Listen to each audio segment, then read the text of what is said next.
Boa noite a todos. Vamos a mais um relato aqui no Mundo de Paulinha. Depois de um longo período sem compartilhar com vocês relatos de pessoas reais que vivem e sofrem com os mais variados tipos de demências, assim como nós. Você que está chegando aí agora provavelmente pesquisou por esse assunto e por isso chegou aqui.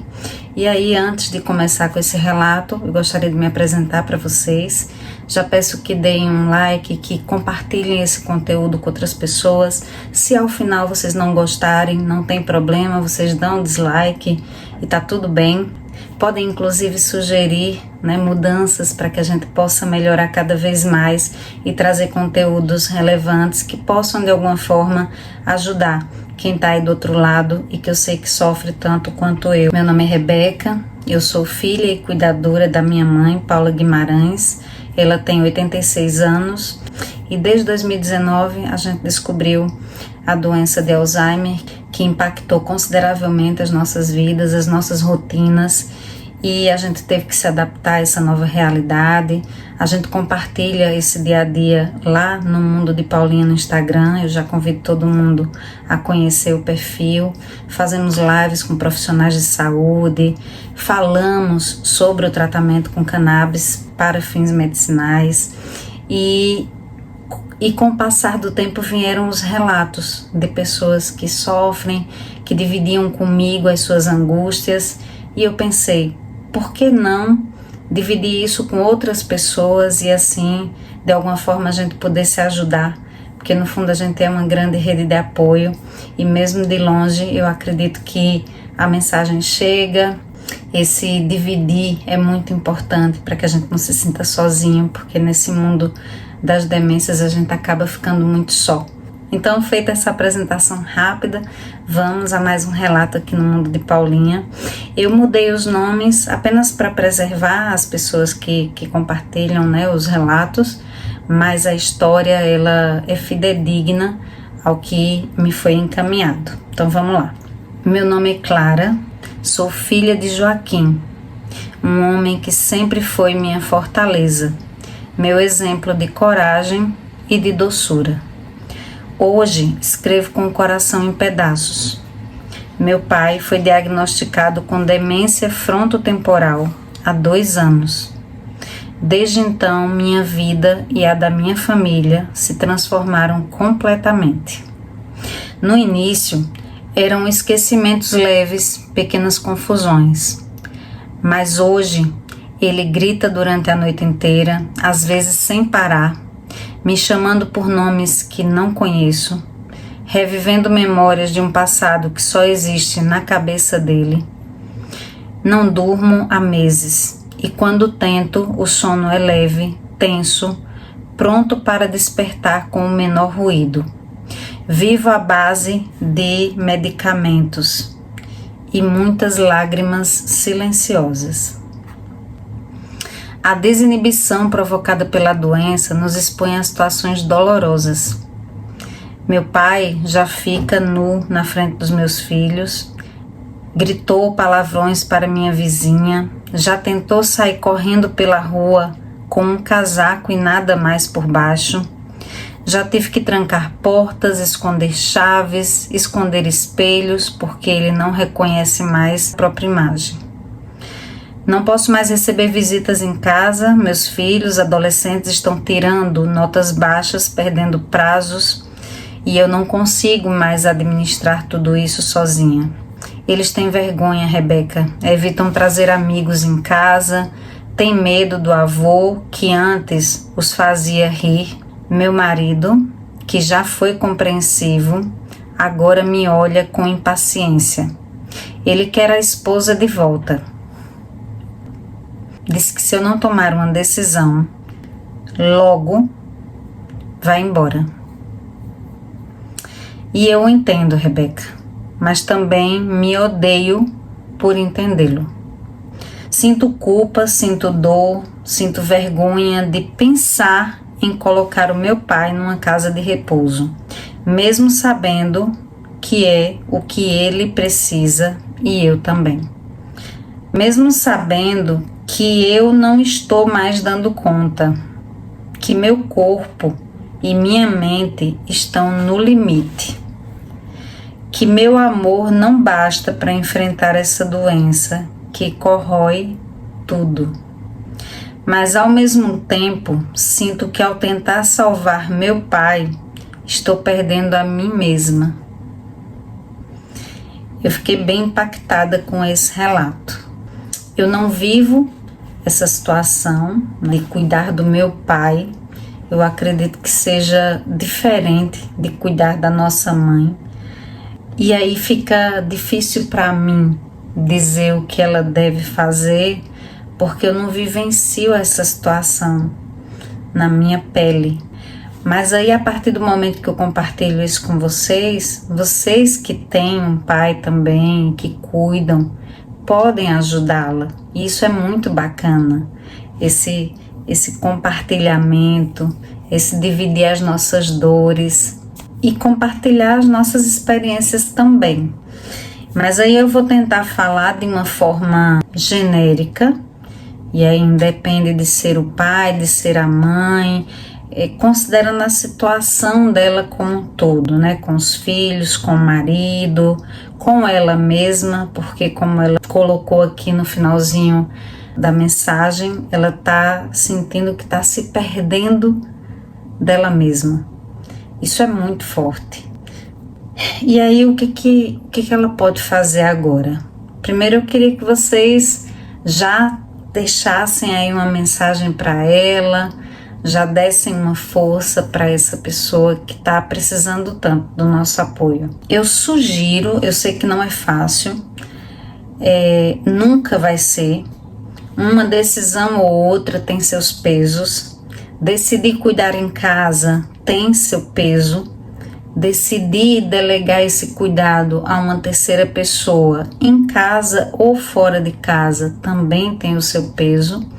E esse peso, ele não é só de sentir culpa, de achar que está abandonando, né, o seu familiar. A gente tem um outro vídeo aqui no perfil sobre essa questão do abandono, e isso vai muito além do lugar onde eles estão. Às vezes eles estão dentro de casa com a família e são completamente ignorados. Muitas vezes tem pais que estão em casas de repouso e tem um acolhimento e tem uma assistência muito maior do que teria em casa. Então, assim, é muito variável. Cada caso é um caso, cada situação é única. É por isso que todas as vezes que me perguntam, Rebeca, você colocaria sua mãe numa casa de repouso? Eu respondo que, para mim, hoje, isso não é uma opção. Mas eu não posso dizer que nunca vou colocar minha mãe numa casa de repouso, porque a gente não sabe o dia de amanhã. Agora, na situação dela, a coisa se torna ainda mais complicada. Eu não sei qual é o tratamento que ela faz com o pai, né? Porque para ela dizer que ele grita muito durante a noite, que ele está com essa desinibição muito acentuada, é possível que ou ele está fazendo o tratamento com uma medicação que não está surtindo o efeito desejado, sintomaticamente falando, ou ela não está usando uma medicação. E isso realmente é inimaginável. Os quadros demenciais têm que ter um tratamento para tentar atenuar aí os sintomas da doença. E aí, o primeiro passo é esse. Que tratamento você está fazendo? E se não está fazendo, começar já.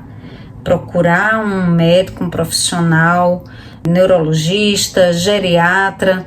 Eu acho mais interessante o geriatra e até mesmo um clínico geral que trabalhe com a medicina mais integrativa para poder tratar esse paciente de uma forma completa, né? Olhando esse todo, que quer queira, quer não, qualquer tratamento que você fizer não vai poder ser algo pontual, tem que ser um tratamento que acalme, que melhore o sono dele à noite, para que ela possa dormir também, e aí isso é qualidade de vida para a família inteira.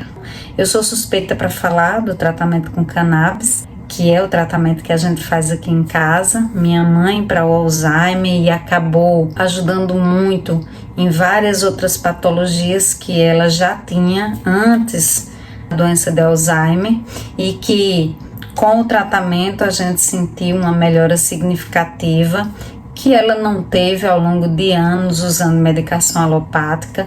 É por isso que hoje eu uso apenas a cannabis. Minha mãe não toma nenhuma outra medicação e eu também aderi ao tratamento porque, quer queira, quer não, como filha única, eu acabei desenvolvendo uma ansiedade muito acentuada nesse processo. É uma realidade de todo cuidador. É ficar à noite sem dormir, esse sono muito vigilante que a gente só tem quando é mãe e depois quando os pais envelhecem. E uma segunda alternativa, se ainda assim ela não conseguir esse equilíbrio tão necessário para que a família dela volte a ter uma vida normal, a vida da gente nunca mais vai ser a mesma, isso é um fato, mas que pelo menos ela se aproxime o máximo possível do que a gente considera uma vida com qualidade. E uma segunda alternativa é sim procurar uma casa de repouso que seja bem estruturada, porque aí entra também uma outra questão, que é a condição financeira de uma família. Porque agora que a minha filha mais velha foi morar fora e eu inevitavelmente preciso de uma pessoa para me ajudar com a minha mãe, porque estou voltando ao trabalho presencial direto, enfim, minha mãe já perdeu muito da autonomia que ela tinha, inevitavelmente, com tratamento, sem tratamento, a doença, ela tá aí, ela avança, e eu tô nessa busca incessante por pessoas qualificadas, pessoas que tenham muita experiência para me ajudar nesse cuidado, e é difícil. É difícil encontrar pessoas, é difícil que nossos pais gostem dessas pessoas, porque eles têm que gostar. E aí entra essa questão que, assim, que eu acho que abarca 80% das famílias, que é a condição financeira para arcar com essa despesa, que é muito alta. E todos têm prós e contras. A gente pode até fazer depois uma live só para falar sobre isso, porque assim foi um longo caminho até aceitar a presença de uma pessoa dentro de casa. Enfim, é complicado também. E essa alternativa, se for possível para ela, se com um tratamento adequado ela não conseguir controlar esses sintomas e não tiver condições de ficar com o pai, é procurar um lugar adequado, um lugar seguro, um lugar que ela possa ir visitar com frequência, porque o importante é não perder esse vínculo, é estar presente. E presença não tem a ver com o lugar físico onde eles se encontram. Presença tem a ver com você estar presente na vida do seu familiar. Mas aí ela precisa trabalhar a questão da culpa, porque não vai adiantar nada ela colocar o pai numa casa de repouso e ficar ali se martirizando, se sentindo culpada, entrando num processo depressivo que vai trazer malefícios para a vida dela, para a vida da família dela. Essa questão do marido que está ameaçando, se ela não resolver isso, ele vai deixá-la. É um outro vídeo que eu já fiz aqui, de um marido que foi embora, porque era uma filha que cuidava da mãe e esse marido não deu conta e foi embora. E ela culpava essa decisão de cuidar da mãe, quando na realidade, assim, a gente sabe que é difícil, a gente sabe que é um desafio imenso. E quando a gente casa, a gente não espera que um dia vá precisar cuidar dos nossos pais, mas isso é uma realidade, pelo menos no Brasil, porque culturalmente em outros países do mundo é super natural as pessoas, aliás, os idosos, eles vão sozinhos para casa de repouso quando chegam numa idade que sentem que não conseguem mais ficar sozinhos. Aqui não. Aqui a gente tem a cultura de que, nossa, que absurdo, né? Colocou numa casa de repouso, abandonou. E o abandono é uma outra história. A gente precisa pensar em possibilidades. Só que ela precisa estar bem para fazer isso, para ficar bem, para tentar retomar a vida dela com os filhos, com esse marido, mas lembrando que ele ameaça, isso para mim já é assim uma violência psicológica no momento em que ela está precisando tanto de apoio, de companheirismo, porque casamento não é só coisa boa, casamento tem seus desafios. A gente quando tá lá em frente quando a gente tá lá em frente ao altar, a gente faz promessas de quê? De estar junto na alegria e na tristeza, na saúde e na doença. É só na nossa? Na dos nossos familiares que fazem parte da nossa vida, que se não fosse por eles nós não estaríamos aqui e essa promessa não conta? Então a gente precisa realmente pensar sobre isso e se posicionar. Chegar e dizer assim, olha, eu conto com a tua ajuda para a gente resolver isso juntos. Eu preciso de você. Agora não vai ser com ameaça que ele vai conseguir que ela resolva essa situação, porque isso pode ser um fator preponderante para que, tomando essa decisão, ela culpe o marido por isso, e aí vai ser um caos. A vida conjugal dela vai inevitavelmente entrar em crise e esse relacionamento pode acabar.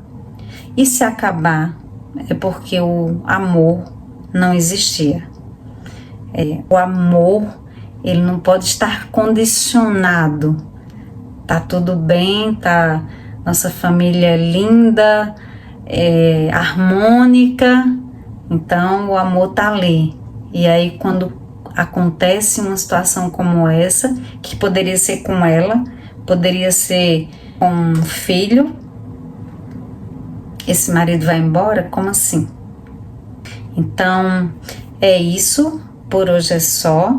Eu espero que vocês tenham gostado, eu espero que vocês fiquem com a gente, que vocês deem a opinião de vocês aqui embaixo e compartilhem esse conteúdo com quem precisa, acompanhem a gente lá no Instagram e até a próxima, se Deus quiser.